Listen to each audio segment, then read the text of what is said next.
The last lecture we discussed about the cathode rays and the characteristics of cathode rays, discovery of cathode rays. In this lecture we will discuss about Mulliken oil drop experiment. Okay, the scientist Mulliken has measured charge of electron by using this experiment. Okay, he determined or he measured the charge of electron by this experiment. Now let us understand this apparatus, experiment or labeling you understand, then we will start this. So this is one chamber. In this it has one atomizer. Atomizer having one oil here. Atomizer will spray the oil in the form of mist. Generally when you go to any one barber shop, will spray the water. Similarly here atomizer will spray the oil in the form of mist. These are just oil drops in the form of mist. Now after this we have two charged plates here. Two charged plates. One is anodic plate, carries positive charge. Another one anodic plate, this is cathodic plate. Anodic plate carries positive charge, cathodic plate carries negative charge. To the anodic plate one small hole is made here. A small hole is made in such a way that only one drop in the form of mist can move downward. Okay, a more number of droplets cannot move through this small hole. The hole is made in such a way that only one drop in the form of mist can move downward through that small hole. Now, once this oil has moved downward through this small hole, once it reaches to here, from this other end, X-rays has been passed into the chamber. X-rays has been passed into the chamber. Here X-rays nothing but here we are taking ionizing source. We are considering this as ionizing source. What is does on this inside the chamber is, inside the chamber we have air. This X-ray, it can ionize the air. Air contains so many gaseous molecules. This X-ray can ionize the gaseous molecules and can release electrons. Suppose in this air nothing but it contains so many gaseous molecules. To these gaseous molecules, on passing X-rays when you pass, which is taken as ionizing source, this gaseous molecule can release electrons. Gaseous molecule can be ionized and they can form ions and they can release electrons. That electrons will deposit on the surface of oil droplet. Why they will deposit on the surface of oil droplet? This drop is coming through anodic plate. When the drop is coming through anodic plate, that drop will experience positive charge. As oil droplet having positive charge, negatively charged electrons will deposit around the oil drop. Now, so this oil drop will move downward. Why it is moved downward? Due to gravity.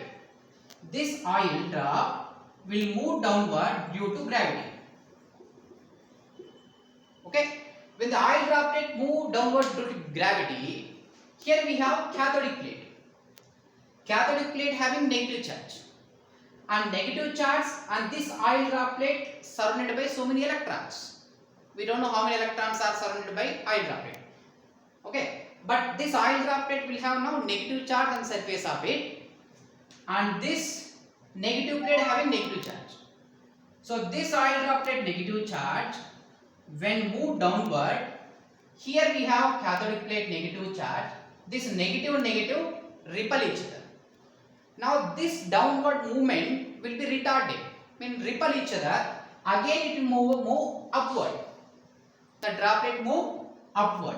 Why it is move upward? Here we have anodic plate. Due to electric field. Due to gravity, this oil droplet will move downward. Once it is moving downward, as oil droplet having negative charge, electrons will deposit on surround of oil droplet.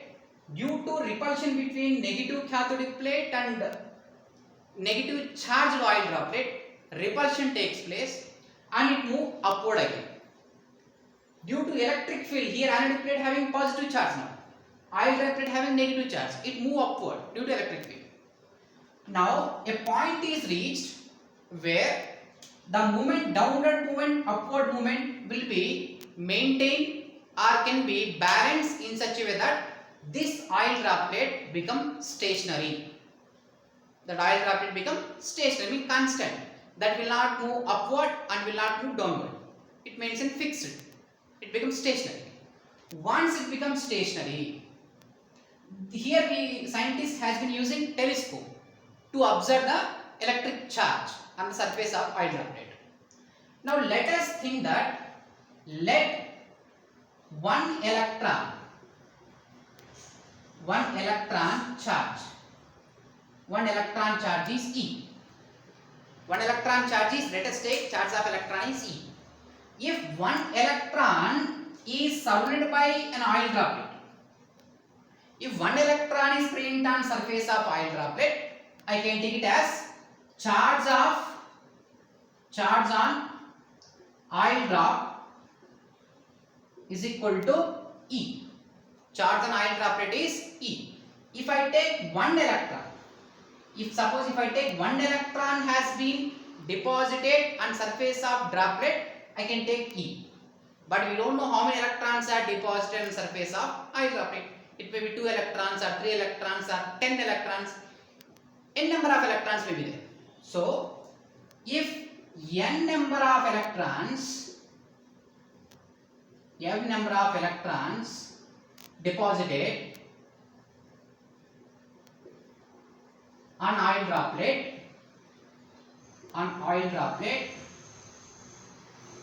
then charge on oil droplet is can be taken as Q. Charge on oil droplet can be measured as Q. So what you can write Q here? If one electron, this is for one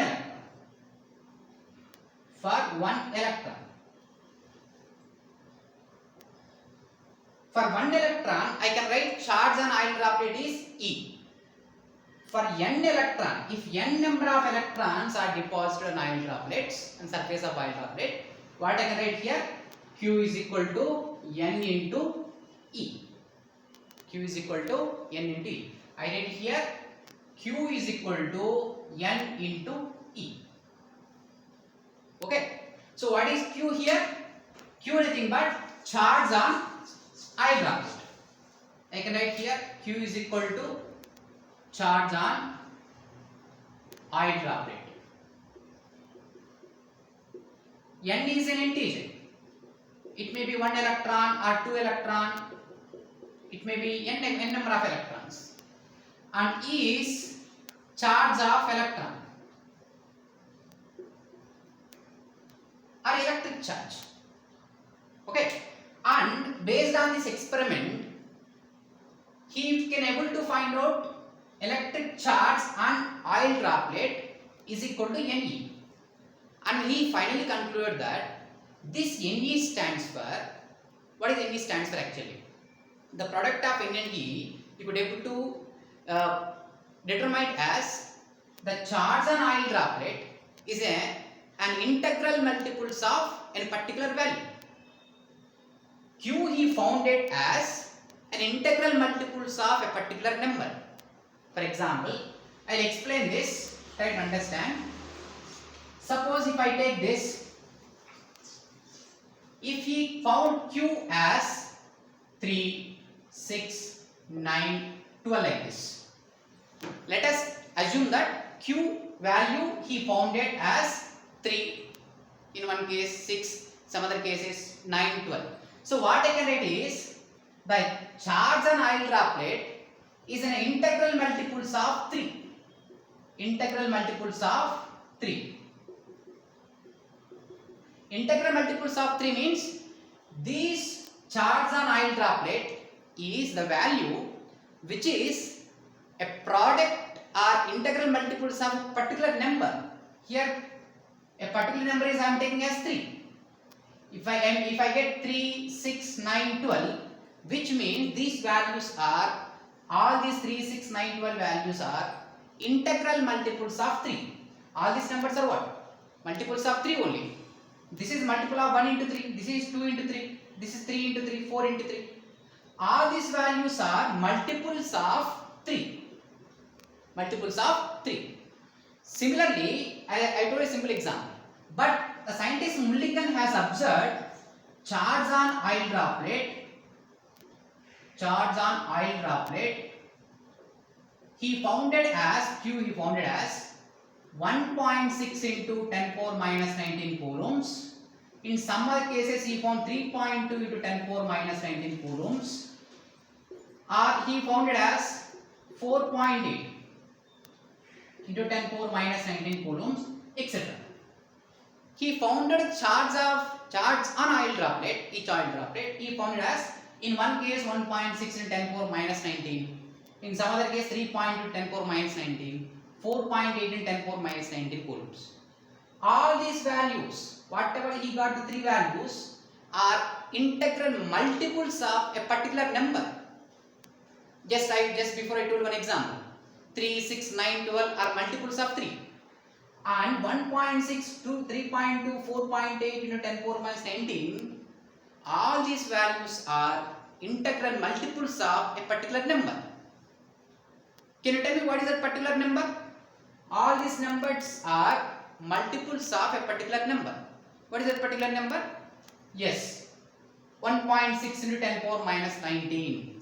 This value is 1 into 1.6 into 10 power minus 19, and this value 2 into 1.6 into 10 power minus 19, and this value 3 into 1.6 into 10 power minus 19. So all these charge on oil droplet he found it as an integral multiples of the value, that is 1.6 into 10 power minus 19 coulombs. So this indicates what? These 1, 2, 3 numbers are what? N. And E is what? 1.6 into 10 power minus 19 coulombs. And this value is known as charge of electron. Charge of an electron is equal to 1.6 into 10 power minus 19 coulombs. So therefore, overall from this experiment, Mulliken has measured the charge of each electron. The charge of an electron can be 1.6 into 10 power minus 19 coulombs. So that is the conclusion from this Mulliken oil drop experiment. So therefore, we have to remember this: charge of one electron. Charge of an electron is equal to 1.6 into 10 power minus 19 coulombs. 10 power minus 19 coulombs. Who discovered this? The value of charge of an electron? Mulliken. Mulliken has measured this value by which experiment? Mulliken oil drop experiment. By Mulliken oil drop experiment, he could able to find out the charge of an electron as 1.6 into 10 power minus 19 coulombs. And this formula we using to solve some problems. Q is equal to N into E. Q is equal to charge on oil droplet, N is an integer, and E is charge of electron. So this is the charge of an electron. J. Thomson already discovered E by M value of electron. E by M stands for specific charge. Specific charge of an electron discovered by J. Thomson, that is E by M value can be taken as 1.76 into 10 power 11 coulomb per kg. This has been discovered by Mulliken. J. Thomson. This value has been discovered by Mulliken. And we came to know the value of E and E by M. Based on E and E by M value, we can easily find out M. What is M? Mass of electron.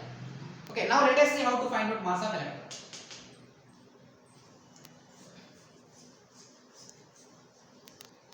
Now let us see how to find out mass of electron. Specific charge of electron. Specific charge means charge to mass ratio. What is this? E means charge, M means mass. Charge to mass ratio is called as specific charge. And who discovered this? J. Thomson. J. Thomson has calculated the value of E by M 1.76 into 10 power 11 coulomb per kg. And charge of electron, just now we have seen Mulliken, the scientist Mulliken, he calculated and he measured the value of electron as 1.6 into 10 power minus 19 coulombs. Now therefore mass, how can we calculate? E divided by E by M. Charge of electron divided by specific charge of electron is equal to, E is what? 1.6 into 10 power minus 19 coulombs divided by E by M value 1.76 into 10 power 11 coulomb kg inverse or coulomb per kg. So if we simplify this, we will get M.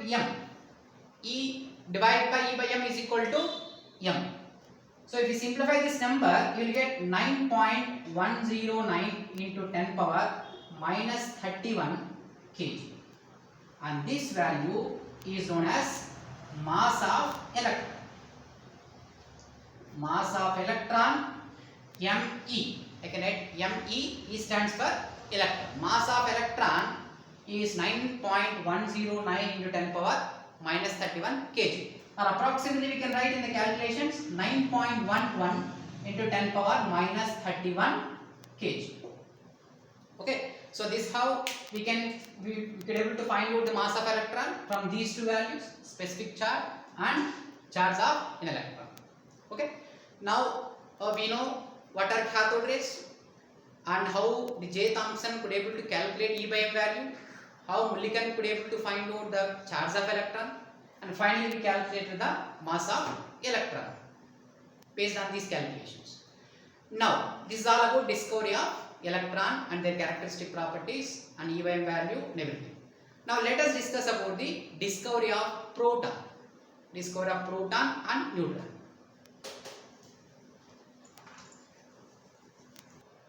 Now let us see the discovery of proton. Discovery of proton is similar to discovery of electron. But discovery of proton has been discovered by Goldstein. The scientist is Goldstein.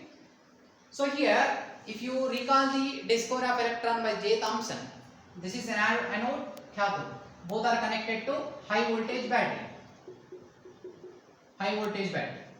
So after this, when you pass high voltage battery, some rays are moving from cathode to anode. Some rays are moving from cathode to anode, and these rays we call as cathode rays.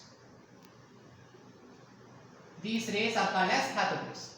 Now, similarly, oppositely, some rays are traveling from anode to cathode. Some rays are traveling from anode to cathode, same like cathode rays.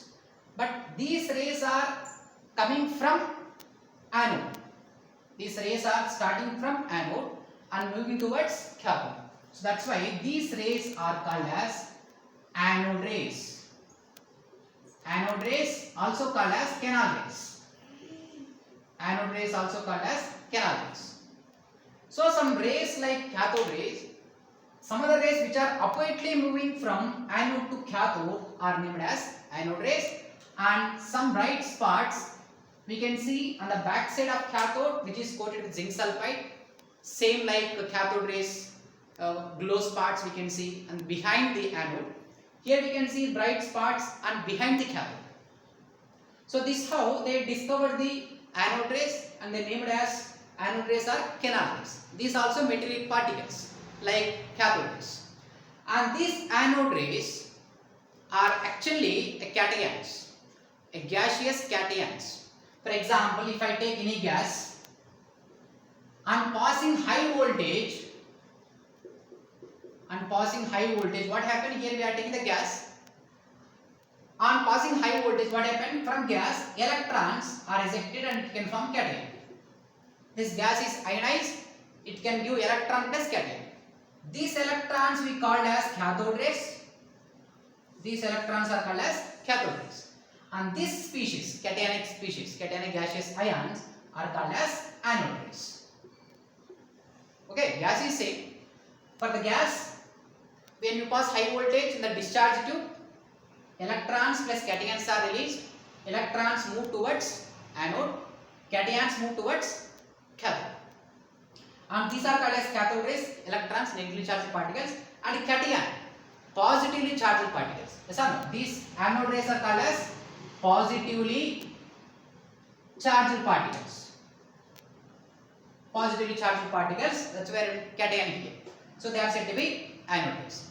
Now if I take the hydrogen gas and passing high voltage, what we will get here in the discharge tube? Electron plus H plus. Electron plus H plus I get. If I take O2, we will get electron plus O2 plus. If I take helium, electron plus helium plus. One important point, very important point you have to concentrate here. Any gas, if you take, it can divide into electrons plus cations. If I take H2 gas, I am getting electron plus H plus. I mean 2H plus I get. If I take O2, I am getting electron plus O2 plus. Helium, electron plus helium plus. Now, 2 points I had right here. One is, whatever the gas I will take here, whether I will take helium gas or oxygen gas or nitrogen gas, whatever gas I take here, electrons are same. For all the gaseous species, commonly electrons we are getting. If I take the H2, I am getting electron. If I take helium, I am getting electron. So these cathode rays do not depend on nature of gas. I repeat once again, these cathode rays, I mean electrons, do not depend on the nature of gas. Whatever the gas you take, commonly you will get electrons only. So I can write here anode rays, sorry, this is cathode rays. Cathode rays do not depend on nature of gas. Nature of gas. Cathode rays do not depend on nature of gas. But if I take anode rays, what happens? What you can see the difference? Anode rays are what? Positively charged species. Positively charged particles are said to be anode rays. Here, gas, if I take H2, I am getting H plus. If I take O2, I will get O2 plus. If I take He, I will take He plus. Means for different gases, I am getting different types of cations. If I get different types of cations, which means what? I am getting different types of anode particles. So, anode rays definitely depends on nature of gas. Anode rays depends on nature of gas, because for different types of gases I am getting different types of cations, anode particles. But for all the gases, electrons are same. Electron means cathode rays. That's why written cathode rays do not depend on nature of gas. But anode rays definitely depends on nature of gas. Okay, these 2 points very important, we have to keep in mind. Cathode rays do not depend on nature of gas, and anode rays depends on nature of gas. How it is, I explained here. Whatever the gas you take, electrons are same, but cations are not same. Cations means what? Anode particles. They are not same, we are getting different. That's why the charge to mass ratio, E by M value is same for all electrons, but E by M value is different for different gases. Is different for different gases. If I take hydrogen gas, oxygen gas, helium gas, I get different types of E by M values, because charge to mass ratio is not same for all the gases. Mass will be different for different types of cations, but mass is same for all the electrons, right? That's right. So anode E by M value is fixed for electron. E by M value for electron is what? 1.76 into 10 power minus 11 coulomb per kg. Specific charge of electron is 1.76 into 10 power 11 coulomb per kg. But E by M value of anode particles is not fixed. That depends on gas to gas. Okay. So next lecture I will explain about the characteristic properties of anode rays. Then I will continue the discovery of neutrons.